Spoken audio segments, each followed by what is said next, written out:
গীতা, যা গীতার উপনিষদ নামেও পরিচিত, হিন্দু ধর্মের এক অতি গুরুত্বপূর্ণ গ্রন্থ। এটি মহাভারতের ভীষ্ম পর্বে অবস্থিত একটি ছোট্ট অংশ, যেখানে শ্রীকৃষ্ণ আর আর্যা হ্রস্ব উকার্ণের মধ্যে একটি গূঢ় আলোচনা ও উপদেশের বিনিময় ঘটে। গীতা 18 অধ্যায় বিভক্ত এবং 700 শ্লোকের সমন্বয়ে গঠিত। এই গ্রন্থে শ্রীকৃষ্ণের উপদেশের মাধ্যমে জীবনের নানা দিক, ধর্ম, কর্ম, যোগ, জ্ঞান, ভক্তি ইত্যাদি সম্পর্কে বিস্তারিত আলোচনা করা হয়েছে। এখানে গীতার কিছু মূল বিষয় ও দিক আলোচনা করা হল। 1. গীতার গুরুত্ব। গীতা হিন্দু ধর্মের অন্যতম পবিত্র গ্রন্থ।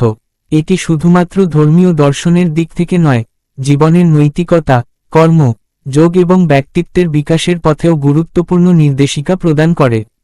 শ্রীকৃষ্ণের উপদেশগুলিতে যে অসীম জ্ঞান রয়েছে, তা শুধু ভারতীয় সংস্কৃতিতে নয়, পৃথিবীর নানা স্থানে এবং ধর্মে মানুষের নৈতিক ও আধ্যাত্মিক উন্নতির জন্য এক অনন্য আদর্শ হিসেবে বিবেচিত। 2. অর্জুনের দুশ্চিন্তা। গীতার পটভূমি হল মহাভারতের যুদ্ধক্ষেত্র, যেখানে দ্বন্দ্বযুদ্ধের প্রস্তুতির সময় অর্জুন নিজের আত্মবিশ্বাস হারিয়ে ফেলে। তার মনে সংশয় ও দ্বিধা সৃষ্টি হয়, কারণ সে যুদ্ধের ময়দানে আত্মীয় স্বজন, শিক্ষক ও বন্ধুদের বিরুদ্ধে দাঁড়িয়ে যুদ্ধ করতে হবে। এমন অবস্থায় তার মনে হয়, এ যুদ্ধ এক অমানবিক কাজ, যার ফলে তার নৈতিক মূল্যবোধ আহত হবে। এই অবস্থায় শ্রীকৃষ্ণ অর্জুনকে উপদেশ দিতে শুরু করেন। 3. কর্মযোগ। গীতায় শ্রীকৃষ্ণ কর্মযোগের গুরুত্ব তুলে ধরেন। তিনি বলেন, কর্ম কর, ফলের প্রতি আসক্তি রেখে নয়। এখানে শ্রীকৃষ্ণ অর্জুনকে বোঝান যে, কর্মের ফলাফল সম্পর্কে চিন্তা না করে নির্দ্বিধায় সঠিক কাজ করতে হবে। কর্মের মাধ্যমে আত্মোন্নতি এবং ঈশ্বরের সাথে সম্পর্ক স্থাপন করা যায়। 4. ভক্তিযোগ। ভক্তি বা ভক্তির মাধ্যমে ঈশ্বরের সাথে গভীর সম্পর্ক স্থাপন করা জীবনের সর্বোচ্চ লক্ষ্য হতে পারে। গীতায় ভক্তির গুরুত্ব বিশদভাবে ব্যাখ্যা করা হয়েছে। শ্রীকৃষ্ণ বলেছেন, যে ব্যক্তি প্রেম ও ভক্তির সাথে আমাকে পূজা করে, আমি তাকে সর্বদা সহায়তা করি। ভক্তির মাধ্যমে মানুষের আত্মিক উন্নতি সাধিত হয় এবং ঈশ্বরের সাথে একাত্মতা অর্জিত হয়। 5. জ্ঞানযোগ। জ্ঞানযোগ হল আত্মজ্ঞানের পথ, যেখানে মানুষ নিজের প্রকৃত সত্তা ও ঈশ্বরের সত্তার মধ্যে পার্থক্য উপলব্ধি করে। শ্রীকৃষ্ণ বলেন, জ্ঞানী ব্যক্তি সকল স্থিতি ও অবস্থায় অবিচল থাকে এবং ঈশ্বরের প্রতি বিশ্বাস রাখে। গীতায় শ্রীকৃষ্ণের উপদেশ অনুসারে, জ্ঞানী ব্যক্তির জন্য সবকিছুই অভ্যন্তরীণ শান্তি ও স্থিতির দিকে পরিচালিত হয়। 6. যোগ বা মেডিটেশন। গীতায় শ্রীকৃষ্ণ যোগ বা মেডিটেশনেরও উল্লেখ করেন। যোগের মাধ্যমে মানুষ নিজের মনকে শান্ত করে, আত্মসাক্ষাৎ লাভ করে এবং ঈশ্বরের সঙ্গে একাত্ম হয়।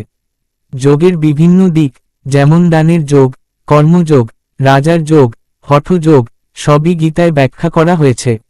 7. ধর্ম। গীতায় ধর্মের সংজ্ঞাও দেওয়া হয়েছে। ধর্ম কেবল একটি আধ্যাত্মিক বিশ্বাস নয়, বরং এটি জীবনের আচার ব্যবহার, নৈতিকতা ও আচার নীতি অনুযায়ী চলার পথ।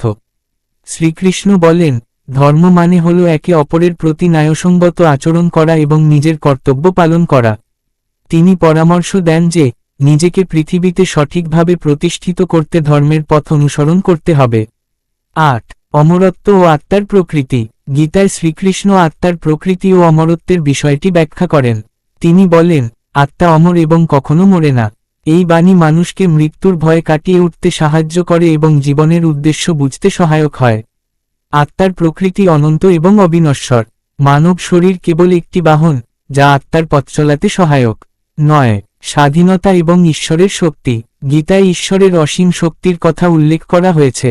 শ্রীকৃষ্ণ বলেছেন, আমি ঈশ্বর, আমি এই বিশ্ব সৃষ্টি করেছি, আমি এই জগতের প্রতিটি সত্তার মধ্যে আছি। ঈশ্বরের শক্তি ও স্বভাব সম্পর্কে গীতায় শ্রীকৃষ্ণ নিজের ইঙ্গিত দেন এবং মানুষের জন্য ঈশ্বরের সাহায্য প্রাপ্তির পথ উন্মুক্ত করেন। ঈশ্বরের প্রতি পূর্ণ ভক্তি ও বিশ্বাসে মানুষ মুক্তির পথে এগিয়ে যায়। 10. মুক্তি মোক্ষ। গীতায় শ্রীকৃষ্ণ মুক্তির পথ সম্পর্কে আলোচনা করেছেন। তিনি বলেন, যে ব্যক্তি নিজের কাজের প্রতি একান্তভাবে নিবেদিত থাকে, সে আত্মসাক্ষাৎ ও মুক্তি লাভ করতে পারে।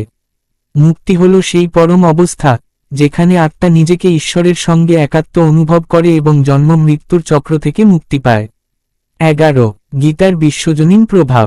গীতা শুধু হিন্দু ধর্মের জন্যই নয়, বরং পৃথিবীর নানা সংস্কৃতি, দর্শন এবং ধর্মের উপর এক বিশাল প্রভাব ফেলেছে। গীতার দর্শন, বিশেষ করে কর্মযোগ, জ্ঞানযোগ, ভক্তিযোগ, এবং যোগের ধারণা অনেক ধর্মবিশ্বাসী এবং দার্শনিকের চিন্তাধারায় গভীর প্রভাব ফেলেছে।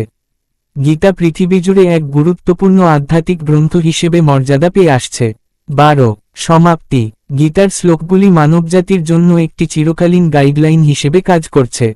এর মধ্যে দেওয়া জীবনের সত্য, ধর্ম, দয়া, ভালোবাসা, সহিষ্ণুতা, আত্মবিশ্বাস ও ঐক্যের শিক্ষা মানবতার জন্য এক অমূল্য ধন।